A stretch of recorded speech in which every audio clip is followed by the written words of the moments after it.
संदेश जोशी. व्हिडिओमध्ये आपण पार्किंग पर्यंत बघितलं होतं. आता आपण रूम्स आणि रेस्टॉरंट बघूया. चला तर. आता पार्किंगकडून आपण रेस्टॉरंटकडे जाताना आपल्याला 2 रूम उजव्या बाजूला वरच्या बाजूला दिसतात. तर त्या रूम मी तुम्हाला दाखवते. या रूम्सना सुद्धा छान व्ह्यू आहे.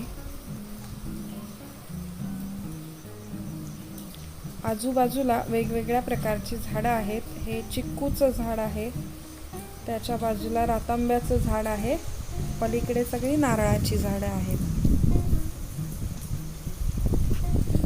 इथून आमचं घर दिसतं आणि पलीकडे बाव नदीची खाडी दिसते.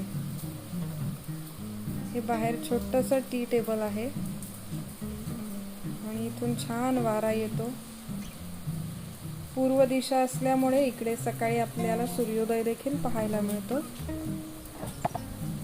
आता आपल्याला रूमची किल्ली घेऊन आलेत. रूम दाखवते.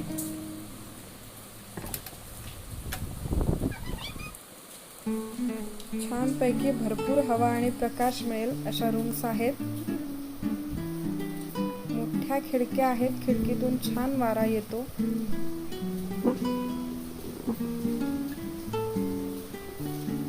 सकाळच्या वेळेला वातावरण अतिशय सुंदर वाटतं. दोन्ही खिडक्या ओपन करून आता बाहेर असं दिसतंय.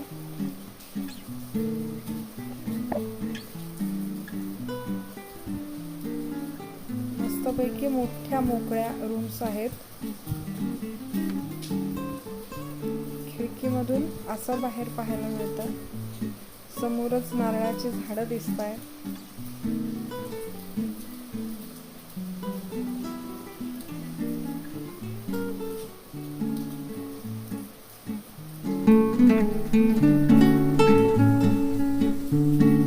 आता इथून रेस्टॉरंटकडे आपण जातो.